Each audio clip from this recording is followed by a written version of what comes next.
ہمارا تو ٹرینڈ ہے پاکستان میں کہ روٹی کے ساتھ تو ہم 2 روٹی تو ایسے پھڑکا جاتے ہیں, ٹھیک ہے نا. تو جب روٹی آپ نے اس کو اوائڈ لمٹ کرنا ہے, ٹھیک ہے, تو اس کے ساتھ کوئی آلٹرنیٹ ہے روٹی کا بیسکلی کہ جو اب ہر بندہ ایلمنڈ السی نہیں, وہ ہے بالکل وہ صبر ہے, لیکن اب تھوڑی نرمی کر لیتے ہیں. السی کا جو آٹا ہے نا وہ سستا پڑتا ہے السی کے بیچ, ٹھیک ہے نا, اس کی فلیکس سیڈ کی روٹی آپ یہ نوٹس بنا رہا ہے اپنے یار,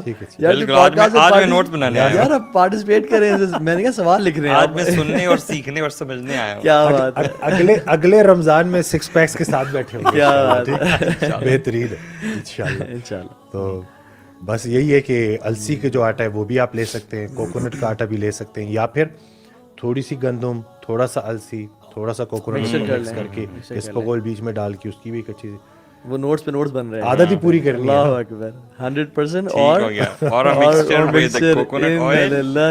لوگ انتظار کریں کہ آپ کو ایسا سوال پوچھیں گے, ڈاکٹر وسیم جو ہے نا ان کی زندگیاں بدل دیں گے. یہاں پہ بندہ وہ تو خود ہی بتا رہے ہیں, یہاں پہ اپنی ڈائٹ بدل ٹھیک کہہ رہا ہے. یہ اپنی نہیں, یہ سب آپ مانگیں گے مجھ سے نوٹس والے. یہ تو ہے.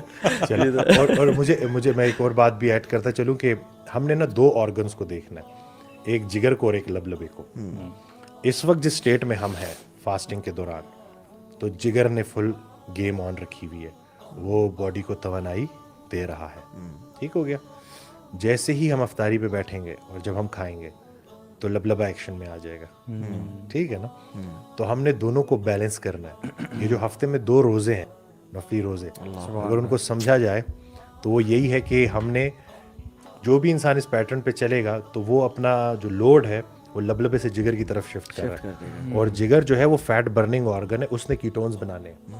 اور حد یہ ہے کہ ہم نے جگر پہ چربی چڑھا دی ہے. ہاں بالکل, فیٹی لیور ہر بندے کا آج کل فیٹی لیور ہے, ہر بندے کا. اس دن ایک پیشنٹ جو ہے وہ, یہ بھی میں نے ویڈیو اپلوڈ کی, تو جب اس نے یہ بات کی تو میں نے کہا 1 سیکنڈ, میں نے کہا ویڈیو بناؤ ثبوت کے ساتھ نا. وہ گئے ہیں ایک جگہ پہ اپنا الٹرا ساؤنڈ کرانے, 3 ماہ ڈائٹ فالو کرنے کے بعد, گریڈ 2 فیٹی لیور تھا. تو وہ الٹرا ساؤنڈ ہوا ہے, تو ڈاکٹر نے کہا کہ تم نے الٹرا ساؤنڈ کیوں کرایا؟ تو کہتے ہیں کہ مجھے فیٹی لیور تھا. کہتے ہیں یہ تو نہیں ٹھیک ہوتا. ڈاکٹر نے بولا کہ یہ تو ایک دفعہ ہو جائے ٹھیک ہی نہیں ہوتا. تو کہتے ہیں پھر میں نے اس کو پرانی رپورٹ دکھائی کہ گریڈ 2 تھا اور اب نہیں ہے. تو پھر اس نے بیٹھ کے پوچھنا شروع کر دیا, اچھا کیسی ڈائٹ کی, کیا کیا.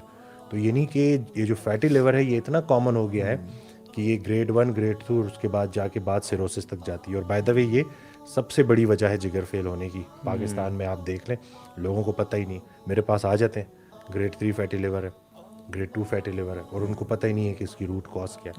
اور ابھی ایک اور ڈاکٹر صاحب ہے, وہ بھی ماشاءاللہ بڑا ابھی نا ہے, وہ گیسٹرنٹرولوجسٹ ڈاکٹر عفان, وہ بھی اسی کے اوپر اویئرنیس لوگوں کو دے رہے ہیں کہ بھائی فیٹی لیور کے ساتھ اگر میرے پاس آتے ہو تو اپنی جو ہے لائف سٹائل کو چینج کرنا ہے. لوگوں کو پتہ نہیں ہے نا, صرف مسئلہ یہ ہے کہ لوگ علاج کے اس میں ہوتے ہیں, اور وہ شاید یہ سننا چاہتے ہیں کہ ڈاکٹر بدلنے سے جو ہے, اپنے آپ کو بدلنے سے ڈاکٹر بدلنا ایزی ہے, تو میری پلز چینج ہوتی رہیں, مجھے زیادہ مشقت نہ کریں. ہاں بس پلز کھاتے رہے ہم, شارٹ کٹس ہے نا, ہم لوگ دین میں بھی شارٹ کٹس کے عادی ہیں. ہم نے جیسے نظر بد کی دعائیں یاد نہیں کرنی, ہم نے میوزک نہیں چھوڑنا, ہمیں چاہیے کہ شف شف والا کوئی میں پیر فقیر مل جائے جو ہم پہ دم کرے. بالکل کھانے کے معاملے میں ہمارا یہی ہے. اس کے اوپر وہ کہتے ہیں خواہشیں پوری کرنے والا پیر اور ہوتا ہے, خواہشیں ختم کرنے والا اور ہوتا ہے. تو ہم خواہشیں تو ختم کرنی تھی, اور ہم خواہشیں بھی کیا لے کے جاتے ہیں. تو آپ کہہ رہے ہیں کہ تھوڑا تھوڑا آٹا جو ہے یہ والا ہم روٹی کی ریپلیسمنٹ میں یہ لے سکتے ہیں تھوڑا سا؟ بالکل لے سکتے ہیں. فاسٹنگ کیا ہیلپ کرتی ہے باڈی کو؟ میں پڑھ رہا تھا, دیکھیں سبحان اللہ, فاسٹنگ جو ہے نا, ایون ابو ہریرہ رضی اللہ عنہ کہتے ہیں کہ اوصانی خلیلی, میرے بیسٹ فرینڈ نے مجھے نصیحت کی کہ تم کم از کم مہینے میں 3 روزے رکھنا, اور بیسٹ تو ہے کہ داؤد والے روزے رکھنا, 1 دن روزہ اور 1 دن کھانا پینا, 1 دن روزہ 1 دن کھانا پینا. سو فاسٹنگ سے, اور رسول صلی اللہ علیہ وسلم حیران ہوں حد, یعنی اگر آپ میڈیکل سائنس کو پڑھیں اور اللہ کے نبی کی سیرت کو پڑھیں تو آپ صلی اللہ علیہ وسلم شعبان سے فاسٹنگ کرنا شروع کر دیا کرتے تھے, اور پھر مڈ آف شعبان کے بعد کم رکھتے تھے روزے, اور پھر بالکل چھوڑ دیتے تھے, ٹھیک ہے, رمضان کے بیچ میں بریک دے دیتے. کیونکہ ہم دیکھتے ہیں کہ پہلے عشرے میں نا ہم جب روزے رکھ رہے ہوتے ہیں نا تو ہمارا شوگر لیول اور بلڈ پریشر لیول ڈکریز ہونے شروع ہو جاتے ہیں. اگر آپ شعبان سے اس ٹریننگ کو شروع کر دیں اور باڈی کو اس کا عادی کر لیں تو آپ کو فرسٹ عشرے میں یہ شوگر لیولز اور بلڈ پریشر لیولز لو نہیں ہوں گے, آپ پہلے اس کے ساتھ یوز ٹو ہوں گے. میں مطلب یہ نہیں کہ میں انٹرمیٹنٹ فاسٹنگ کرتا رہتا ہوں, اور میں اپنی ایگزامپل میں نے کئی جگہوں پہ دی ہے کہ جب میرا کراچی میں جو ہے وہ جم اور کلینک اوپن ہوا تو میں 11 بجے سے پیشنٹ سٹارٹ ہوئے اور میں 1 میل اے ڈے پہ تھا. میں رات کو 12 بجے جا کے میل لیتا تھا, تو 1500-2000 کیلریز پوری ایک ہی ٹائم کر لیتا تھا, لو کارب رکھا ہوا تھا میں نے. تو اب وہ جو ریسیپشن پہ جو ہے لڑکا بیٹھا ہوا تھا, وہ جو ہے جی آئی کے کا گریجویٹ تھا, وہ میرے جو پارٹنر تھے ان کا بھائی تھا, تو اس دن وہ ریسیپشن کا کام سارے معاملات دیکھ رہا تھا کیونکہ اسٹارٹ تھا. تو جیسے ہی رات کے 11 بجے, تقریباً 10:30-11 بجے, تو سارے پیشنٹس کو ڈیل کر کے, اور میں ایک پیشنٹ کو 20-25 منٹ کاؤنسلنگ جتنی زیادہ پہلے تعلق بناتا ہوں پھر تبلیغ کرتا ہوں, تو مطلب اس طرح سے نا ٹائم دیتا ہوں. تو 11 بجے جیسے ہی اینڈ ہوا ہے تو میں جیسے ہی نیچے گیا ہوں, تو وہ بالکل جو ریسیپشن بالکل اسمارٹ پتلا سا جو ہے, تو میں نے ہاتھ ملایا, تو میرا ہاتھ پکڑ کے کہتا ہے کہ ایک بات تو بتائے, میں اتنا سا میں نے 4 دفعہ کھایا, صبح سے مریض دیکھ رہے ہیں, آپ نے صرف بلیک کافی اور اس طرح بیچ میں گرین ٹی آتی رہی ہے, پانی آتا رہا ہے, اس کے علاوہ آپ نے کوئی چیز نہیں کھائی.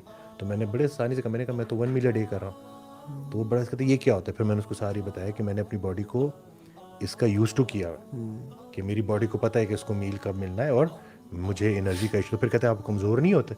تو میں نے کہا کہ جب ہم فاسٹنگ کر رہے ہوتے ہیں تو ہمارے کاؤنٹر ہارمون باڈی جو ہے وہ آٹومیٹکلی اوپر کر رہا ہوتا ہے, گروتھ ہارمون, ایپینیفرین, نور ایپینیفرین. تو اس سے یہ ہے کہ آپ کے انرجی لیولز ٹھیک رہتے ہیں. چونکہ پریکٹس نہیں ہوتی, لوگ ایک دم سے جیسی افطاری جو ہے رمضان کی طرف جاتے ہیں, روزہ رکھنا شروع کرتے ہیں, تو اب جیسی ان کی جو ہے دوپہر تک باری آتی ہے تو ان کے ہاتھ پاؤں کانپ رہے ہوتے ہیں, ان کو ہیڈ ایک ہوتا ہے. تو آپ نے اپنے آپ کو کہاں پہ ٹانگ جاتی ہے, کہاں پہ ٹانگ جاتی ہے, بالکل کہاں پہ آپ یہ کہہ رہے ہیں اس لیے ہوتا ہے کہ وہ پریکٹس نہیں ہوتی. میں اس کو نا میٹابولک فلیکسیبلٹی, میں نہیں چاہ رہا اس طرح کی ٹرمینالوجیز یوز کروں, لیکن دیکھیں آپ بریک ڈاؤن کر کے اس کو میں بتاتا ہوں. دیکھیں ہم جان گئے ہیں کہ آپ سنتے جائیں بی پی کی وجہ, شوگر کی وجہ, ٹرائیگلیسرائڈس بڑھنے کی وجہ, ایچ ڈی ایل کم ہونے کی, پیٹ پہ چربی کی, فیمیل میں بانجھ پن کی سب سے بڑی وجہ, جگر فیل ہونے کی سب سے بڑی وجہ, اس کے علاوہ 70% ہارٹ اٹیک کی وجہ, اس کے علاوہ جو میموری لاس, الزائمر, اس کی وجہ, ان سب کی وجہ انسولین ریزسٹنس ثابت ہو گئی ہے. ان سب کی وجہ ایک ہے. تو اس کو نیچے لانے کے لیے ہم نے دیکھنا ہے کہ سب سے افیکٹو طریقہ کیا ہے. ریسرچ یہ کہتی ہے کہ جتنی انسولین کے ریزسٹنس روزہ رکھنے سے نیچے آتی ہے, کسی ڈائٹ سے نیچے نہیں آتی. کیا بات ہے. اب اگر آپ 6 دن, یہ ڈاکٹر پردیپ ہیں میرے خیال سے انہی کی ویڈیو ہے, یا ڈاکٹر نادر علی ہوں گے, ان دونوں میں سے کسی ایک ڈاکٹر کی ویڈیو میں نے دیکھا تھا کہ جب آپ ریگولرلی 6 days فاسٹنگ کریں تو آپ کی 60% انسولین کے لیولز نیچے آ جاتے ہیں جو آپ کے ہائی رہ رہے تھے. اور دیکھیں ہمیں تو سنت ہے یار, ہمیں اللہ نے فرض کر دیا, اور اللہ کو پتہ تھا کہ انسان جو ہے نا یہ اس طرح نہیں سدھریں گے. آج سے ہم نے کہا ہے کہ ہر تھرسڈے کو اور ہر منڈے کو اللہ تعالیٰ کی طرف اعمال بلند کیے جاتے ہیں. یعنی اللہ تعالیٰ نا دیکھتے ہیں, ویکلی یا بائی ویکلی رپورٹ ہوتی ہے.